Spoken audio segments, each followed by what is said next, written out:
Hello everyone, कैसे हैं आप लोग। Welcome to Plutus IAS. आज हम लोग ज्योग्राफी की जो लेक्चर सीरीज पढ़ रहे हैं उसमें हम नेक्स्ट टॉपिक पढ़ने वाले हैं वायुदाब पेटियां। ठीक है, इसमें हम वायुदाब पेटियों के बारे में पढ़ेंगे, प्रेशर बेल्ट्स के बारे में पढ़ेंगे। जैसे कि हमने इससे पहले के वीडियो में टेम्परेचर के बारे में पढ़ा था कि टेम्परेचर का सतह पर वितरण, तापमान का सतह पर वितरण किस प्रकार से होता है।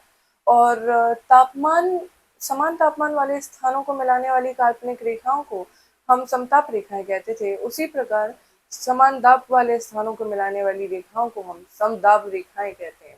परंतु यहाँ पर क्या है, यहाँ पर हम दाब का वितरण पढ़ रहे हैं और यह दाब का क्षैतिज वितरण हम पढ़ेंगे। और क्षैतिज वितरण को वायुदाब पेटियों में बांटा गया है। और वायुदाब पेटियों को कैसे बांटा गया है, किस प्रकार की वायुदाब पेटियां होती हैं, ये हम समझेंगे। इसको समझने से पहले हमें दो नियम याद रखने होते हैं कि जब भी हम निम्न अक्षांश से उच्च अक्षांश की तरफ जाते हैं तो हमारा तापमान कम होने लगता है। ठीक है, तो जब भी हम निम्न अक्षांश से उच्च अक्षांश की तरफ जाते हैं तापमान कम होता है।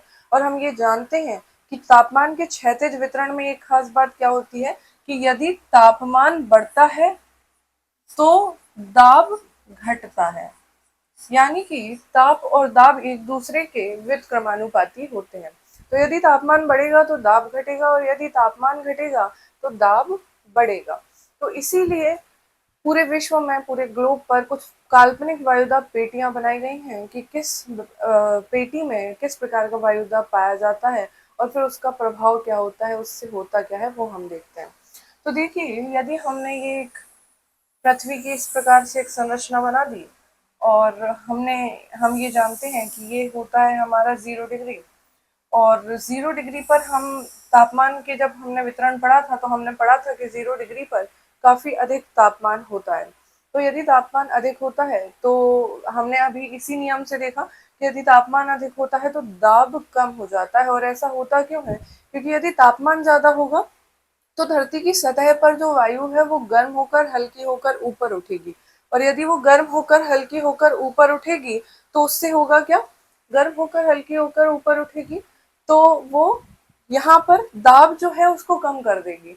इसलिए हम इसे बोलते हैं विषुवत रेखीय या विषुवतीय निम्न वायुदाब पट्टी। क्या बोलते हैं, विषुवतीय निम्न वायुदाब पेटी।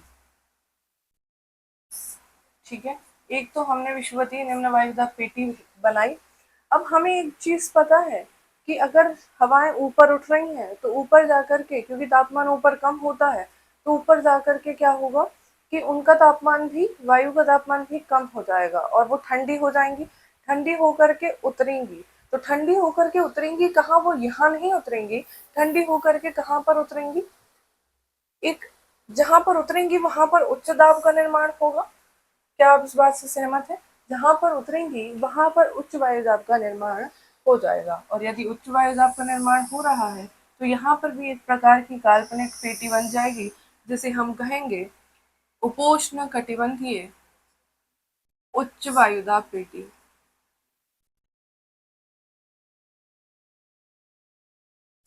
उपोष्ण कटिबंधीय उच्च दाब पेटी। तो यहाँ पर भी यही चीज हुई है ना।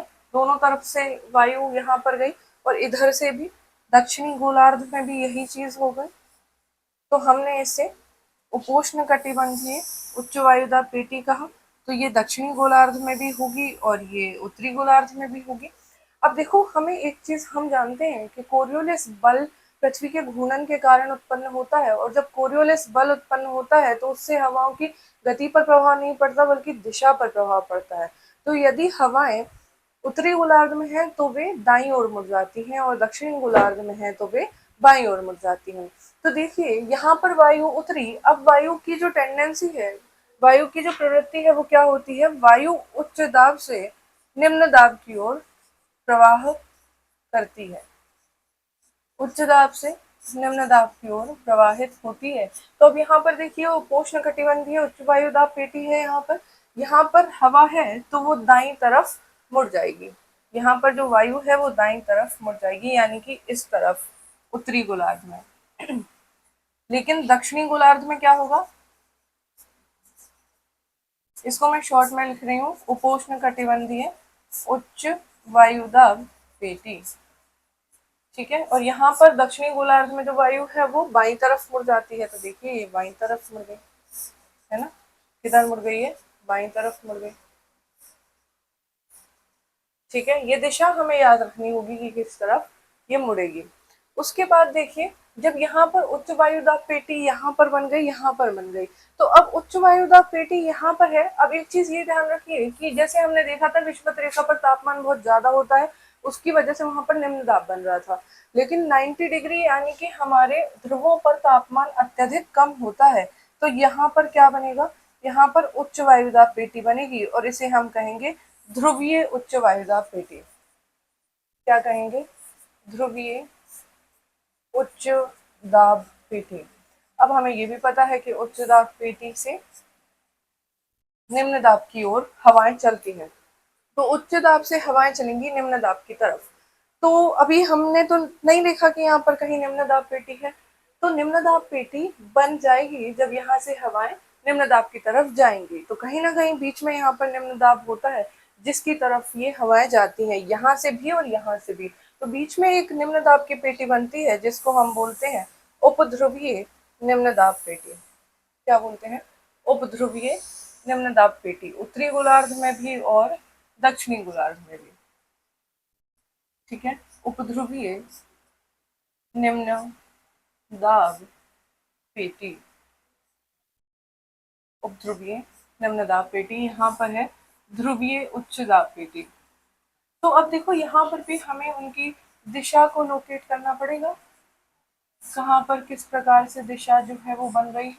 तो ध्रुवीय उच्च दाब पेटी, अब देखो उच्च दाब से निम्न दाब की तरफ है ना, यहाँ पर मैं लिख देती हूँ शॉर्ट में निम्न दाब पेटी, यहाँ पर उच्च दाब पेटी है। तो देखो उच्च दाब से निम्न दाब की तरफ आ रही है, दक्षिणी गोलार्ध है, हवाएं बाईं तरफ चलेंगी। तो यदि मैं ऐसे खड़ी हो गई तो मेरा बाएं तरफ साइड क्या होगा, ये होगा, तो ये बाएं तरफ चलेंगी। आई बात समझ में, और ये इधर पे भी बाएं तरफ चलेंगी, तो इनकी जो दिशा है वो इस प्रकार से रहेगी। ठीक है, अब यहाँ पर उच्च दाब से निम्न दाब, उत्तरी गोलार्ध में हवाएं दाईं तरफ मुड़ जाती हैं, तो यहाँ पर हवाएं इस प्रकार से चलेंगी।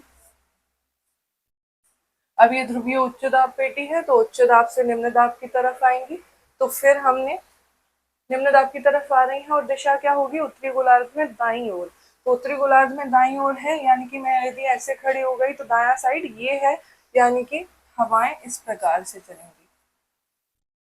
ठीक है, किस प्रकार से चलेंगी, हवाएं जो है वो इस प्रकार से चलेंगी।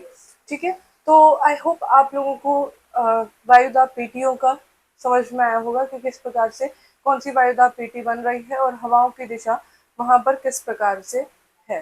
ठीक है, उसके बाद अब मिलते हैं हम नेक्स्ट वीडियो में। Thank you.